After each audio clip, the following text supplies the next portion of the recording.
ನಮಸ್ಕಾರ ಗೆಳೆಯರೆ. Israel Iran ಯುದ್ಧದಲ್ಲಿ ಈಗ ಇಸ್ರೇಲ್ನ ಸರದಿ ಇದೆ. ಆದರೆ ಇಸ್ರೇಲ್ ಇರಾನ್ ಮೇಲೆ ದಾಳಿ ಮಾಡಿದರೆ ಅದು ಗೆಲ್ತದ? ಹಾಗಾದರೆ ಇದಕ್ಕೆ ಉತ್ತರವನ್ನು ತಿಳ್ಕೊಳ್ಳಿ. ಇದರ ಉತ್ತರ ಏನಾಗಿದೆ ಅಂದರೆ, ಇರಾನ್ನ ಹತ್ತಿರವು ಒಂದು ಶಕ್ತಿಶಾಲಿ ವಾಯುಪಡೆ ಇದೆ. ಇರಾನ್ನ ಹತ್ತಿರ ರಿಸರ್ವಲ್ಲಿ 551 ಏರ್ಕ್ರಾಫ್ಟ್ಗಳಿವೆ. ಆದರೆ ಇದರಲ್ಲಿ 358 ಆಕ್ಟಿವ್ ಆಗಿದೆ.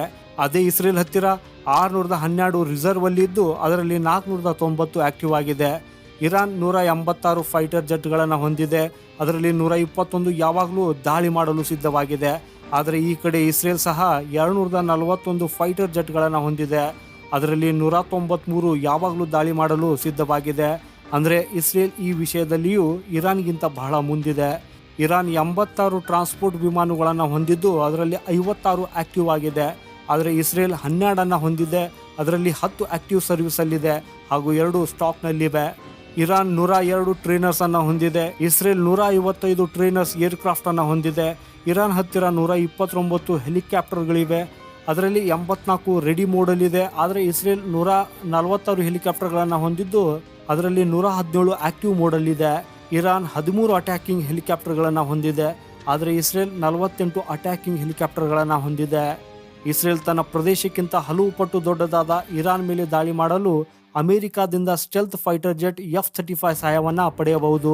ಇಸ್ರೇಲ್ ತನ್ನ ವಿಮಾನಗಳನ್ನು ಸಿರಿಯಾ, ಟರ್ಕಿ, ಸೌದಿ ಅರೇಬಿಯಾದಲ್ಲಿ ನೆಲೆಗೊಂಡಿರುವ ಸಿರಿಯನ್ ಗಡಿಯ ಬಳಿ ತನ್ನ ಫೈಟರ್ ಜೆಟ್ಗಳನ್ನು ಹಾರಿಸಬಹುದು.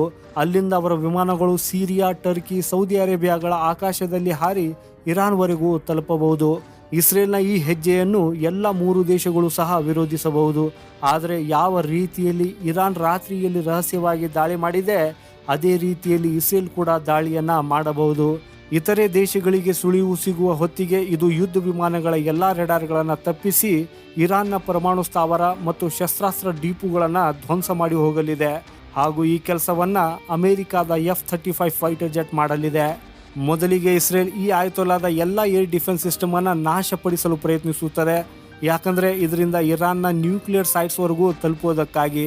ಇದರ ಒಂದು ಮಾಹಿತಿಯನ್ನು ಇಸ್ರೇಲ್ ಬೇಹುಗಾರಿಕೆ ಸಂಸ್ಥೆ ಮುಸಾದ್ ಮತ್ತು IDF ಇಂಟೆಲಿಜೆನ್ಸ್ ಕಲೆಕ್ಟ್ ಮಾಡಿದೆ. ಎರಡರಿಂದಲೂ ಪಡೆದ ಮಾಹಿತಿಯ ಪ್ರಕಾರ ಟಾರ್ಗೆಟ್ನ ಸೆಟ್ ಮಾಡಲಾಗುವುದು. ಇದರ ಉದ್ದೇಶ ಇರಾನ್ನ ಏರ್ ಡಿಫೆನ್ಸ್ ಸಿಸ್ಟಮ್ ಅನ್ನು ಸಂಪೂರ್ಣವಾಗಿ ನಾಶಪಡಿಸುವುದು. ಇದರಲ್ಲಿ ಇಸ್ರೇಲ್ನ ಕೆಲವು ಫೈಟರ್ ಜೆಟ್ಗಳನ್ನು ಕೂಡ ಬೀಳಿಸಬಹುದು.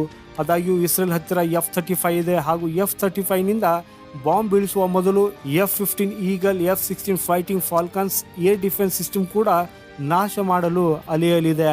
ಅಂದರೆ ಈ ಯುದ್ಧ ವಿಮಾನಗಳು ಇರಾನ್ನ ವಾಯು ಪ್ರದೇಶದಲ್ಲಿನ ಏರ್ ಡಿಫೆನ್ಸ್ ಸಿಸ್ಟಮ್ ಅನ್ನ ನಾಶಪಡಿಸುತ್ತವೆ.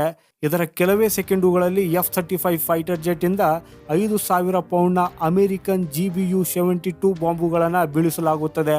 ಇಲ್ಲ ಅಂದ್ರೆ 2,000 ಪೌಂಡ್ನ ಅಥವಾ ಇದಕ್ಕಿಂತ ಕಡಿಮೆ ತೂಕದ ಬಾಂಬನ್ನು ಸಹ ಇಸ್ರೇಲ್ ಬೀಳಿಸಬಹುದು. ಇದರ ನಂತರ F-15 ಮತ್ತು F-16ನ ಒಂದು ಫ್ಲೀಟ್ ಮತ್ತೊಮ್ಮೆ ಇರಾನ್ನ ಮೇಲೆ ಡೀಪ್ ಪೆನಿಟ್ರೇಷನ್ಗಾಗಿ ದಾಳಿ ಮಾಡುತ್ತದೆ. ಯಾಕಂದರೆ ಇದರಿಂದಾಗಿ F-35ನ ಭದ್ರತೆಯನ್ನು ಕಾಪಾಡಿಕೊಳ್ಳಬಹುದು ಮತ್ತು ಅದೇ ಸಮಯದಲ್ಲಿ ಇರಾನ್ನ ಉನ್ನತ ಪರಮಾಣು ಸೌಲಭ್ಯವಾದ ಫರ್ದೋ ಮತ್ತು ನಾಟನ್ಸ್ ಅನ್ನು ನಾಶಪಡಿಸಬಹುದು. ತಮ್ಮ ಯುದ್ಧ ವಿಮಾನಗಳಿಗೆ ಭದ್ರತೆಯನ್ನು ಒದಗಿಸಲು ಬ್ಯಾಲಿಸ್ಟಿಕ್ ಮತ್ತು ಕ್ರೂಸ್ ಮಿಸೈಲ್ಗಳೊಂದಿಗೆ ದಾಳಿಗಳು ನಡೆಯುತ್ತವೆ. ಇದರಿಂದಾಗಿ ಇರಾನ್ ಇಸ್ರೇಲಿ ಫೈಟರ್ ಜೆಟ್ಗಳಿಗೆ ಸಿದ್ಧವಾಗುವ ಹೊತ್ತಿಗೆ ಮಿಸೈಲ್ಗಳು ಅದರ ಮೇಲೆ ಬೀಳಲು ಪ್ರಾರಂಭಿಸುತ್ತವೆ. ಫರ್ದೋದಲ್ಲಿನ ಪರಮಾಣು ಸ್ಥಾವರವು 80 ಮೀಟರ್ ಭೂಗತದಲ್ಲಿದೆ. ಅದನ್ನು ನಾಶ ಮಾಡಲು 30,000 ಪೌಂಡ್ನ ಬಂಕರ್ ಬಸ್ಟರ್ ಬಾಂಬ್ನ ಅಗತ್ಯ ಬೀಳುತ್ತದೆ. ಈಗ ಅಮೆರಿಕ ಇದನ್ನು ಇಸ್ರೇಲ್ಗೆ ಕೊಟ್ಟಿದೆ. ಅಂದರೆ ಇಸ್ರೇಲ್ ಈ ಬಾಂಬನ್ನು ಉಪಯೋಗಿಸಿಕೊಂಡು ಪೂರ್ತಿ ಪರಮಾಣು ಪ್ಲಾಂಟನ್ನು ನಾಶಪಡಿಸಲಿದೆ. ಈ ಸ್ಥಾವರವನ್ನು ಇಸ್ರೇಲ್ ಸಂಪೂರ್ಣವಾಗಿ ನಾಶಪಡಿಸಬೇಕು ಅನ್ನೋದನ್ನು ಬಯಸುತ್ತಿದೆ. ಯಾಕಂದರೆ ಅದರ ಅಂತ್ಯದೊಂದಿಗೆ ಟೆಹರಾನ್ನ ವಿದ್ಯುತ್ ಸರಬರಾಜು ನಿಲ್ಲುತ್ತದೆ. ಈ ಕಾರಣದಿಂದಾಗಿ ಅನೇಕ ರೀತಿಯ ಕೆಲಸಗಳಿಗೆ ಅಡ್ಡಿ ಉಂಟಾಗ್ತದೆ ಹಾಗೂ ಈ ಟೆಹರಾನ್ ಇಡೀ ಪ್ರಪಂಚದಿಂದ ಸಂಪರ್ಕ ಕಡಿತಗೊಳ್ಳುತ್ತದೆ. ಇಸ್ರೇಲ್ ಯುದ್ಧ ವಿಮಾನಗಳನ್ನು ಇರಾನ್ ಹೊಡಿಬಹುದು. ಆದರೆ ಇಲ್ಲಿಯವರೆಗೆ ಲೆಬನಾನ್, ಸಿರಿಯಾ, ಗಾಜಾ, ಇಸ್ರೇಲ್ನಲ್ಲಿ ಅನೇಕ ರೀತಿಯ ದಾಳಿಗಳಲ್ಲಿ ಕೇವಲ ಈ F-16 ಫೈಟರ್ ಜೆಟ್ಗಳು ಹಾನಿಗೊಳಗಾಗಿವೆ. ಆದರೆ ಇದರಲ್ಲಿ ಒಂದೇ ಒಂದು F-35 ಅನ್ನು ಹಾಗೂ F-15 ಅನ್ನು ಕೂಡ ಹೊಡೆದುಳಿಸುವುದಕ್ಕೆ ಆಗಿಲ್ಲ. ಅಂದರೆ ಇಸ್ರೇಲ್ ದಾಳಿ ಮಾಡಬಹುದು. ಹೆಂಗಂದ್ರೆ Arak heavy water reactor, Bushehr nuclear power station, Gachin uranium mine ಮತ್ತು ನತಾಂಜ್ ಯುರೇನಿಯಂ ಎನ್ರಿಚ್ಮೆಂಟ್ ಫೆಸಿಲಿಟಿ ಮೇಲೆ ಅದರ ಗುರಿ ಇರಲಿದೆ. ಇದರ ಹೊರತಾಗಿ ಬೋನಾ, ರಾಮ್ಸರ್ ಮತ್ತು ಟೆಹರಾನ್ ಸುತ್ತಲಿನ ನ್ಯೂಕ್ಲಿಯರ್ ಸೈಟ್ಸ್ಗಳು ಸಹ ನಾಶಪಡಿಸಲಾಗುವುದು.